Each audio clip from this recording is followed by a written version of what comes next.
एक शाम प्राची टीवी पर सीरियल देख रही होती है। तभी उसकी सास वहां आती है। अरे सीरियल में तो ऐसे मग्न है जैसे आज रात का खाना पड़ोसी आकर बनाएंगे। मुझे पता ही नहीं था आपने अपने बेटे की शादी पड़ोस में भी की हुई है। हैं? मतलब? मतलब इस घर में सारा काम बहू ही करती है, आप तो सिर्फ खर्राटे मारती हैं।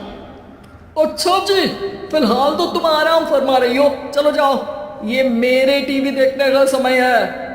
आहा, इसीलिए मुझे भगाया जा रहा है। सॉरी, अब तो बिल्कुल नहीं जाऊंगी। प्राची की इस बात पर दोनों सास बहू के बीच टीवी रिमोट के पीछे बच्चों जैसे छीना झपटी शुरू हो जाती है, जिसके बीच श्लोक भी काम से घर वापस आ जाता है। हाँ, आज मेरी चूहे बिल्ली की जोड़ी किस बात पर झगड़ रही है?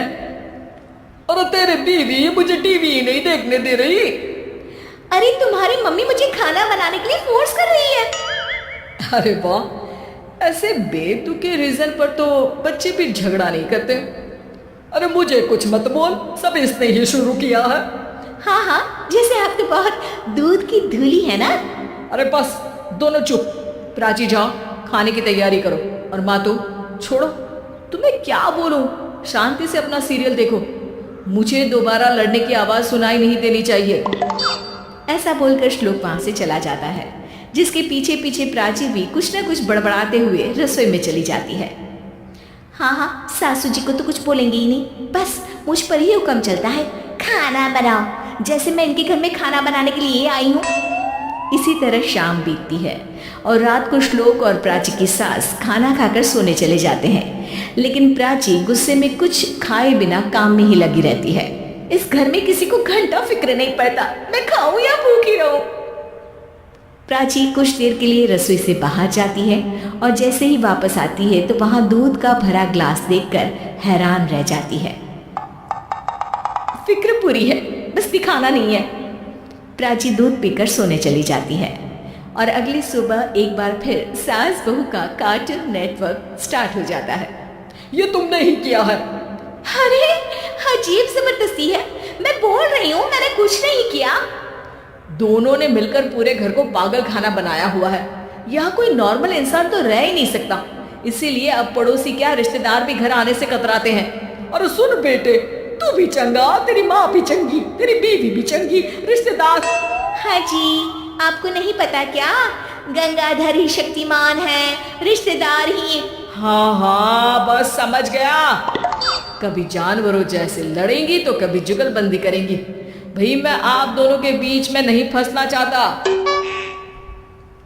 सास बहू की इस मनमौजी जोड़ी से परेशान होकर श्लोक अपना सिर खुजलाता वहां से चला जाता है। चलो अब मैं भी कीर्तन में जा रही हूँ।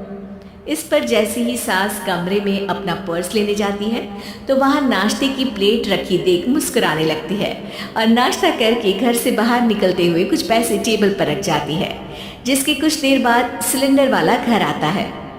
ओ मोरी मैया, मैं सिलेंडर के बारे में तो बिल्कुल भूल ही गई थी।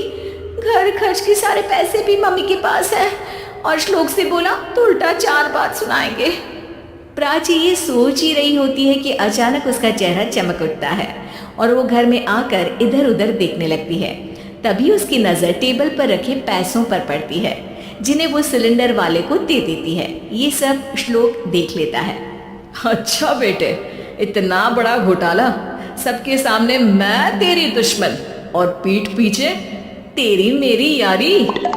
इस पर श्लोक एक प्लान बनाता है और शाम को सब एक साथ बैठे होने पर बोलने लगता है।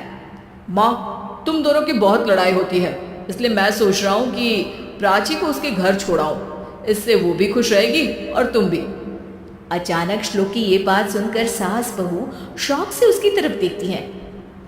अरे ऐसे कैसे घर छोड़ाओगे, मुझे कहीं नहीं जाना। अरे तुमने बोला नहीं पर मैंने सुन लिया, तुम्हें मम्मी के साथ रहना अच्छा नहीं लगता, मुझे पता है। अरे वो, अरे जब बहू खुद कुछ काम बोले तो वो तुझे सुनता नहीं, और अब जो इसने बोला ही नहीं वो तू समझ गया। जब उसे नहीं जाना तो फिर जबरदस्ती क्यों कर रहा है?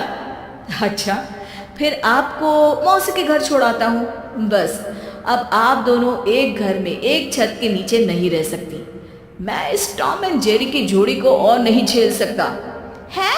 ऐसे कैसे नहीं रह सकते? तुम्हें इतनी दिक्कत है तो तुम्हारा बोरिया बिस्तर पैक कर देती हूँ, लेकिन मम्मी जी कहीं नहीं जाएंगी। बिल्कुल यही सुनना था मुझे। अगर दोनों में इतना ही प्यार है फिर हर वक्त ये लड़ाई का नाटक क्यों करती हो? देखा मैंने कैसे माँ किचन में दूध रखती है और तुम उनके लिए कमरे में नाश्ता रखती हो, और कैसे वो पहले ही तुम्हारी दिक्कत समझकर घर में पैसे रखकर बाहर जाती है। अरे भाई, इतना ड्रामा तो डेली सोप में भी नहीं होता जितना तुम दोनों ने इस घर में फैलाया हुआ है। तू हमें टॉम एंड जेरी बोलता है ना, तो याद कर वो दोनों भी एक दूसरे को बाहर वालों की बुरी नजर से बचाने के लिए हमेशा सबके सामने लड़ते थे, लेकिन अकेले में दिक्कत के समय मदद भी तो करते थे। बस हमारा रिश्ता भी कुछ ऐसा ही है। और वैसे भी अगर सास बहू में तू मैं नहीं होती तो दुनिया वालों को कहानियां कैसे मिलेंगी?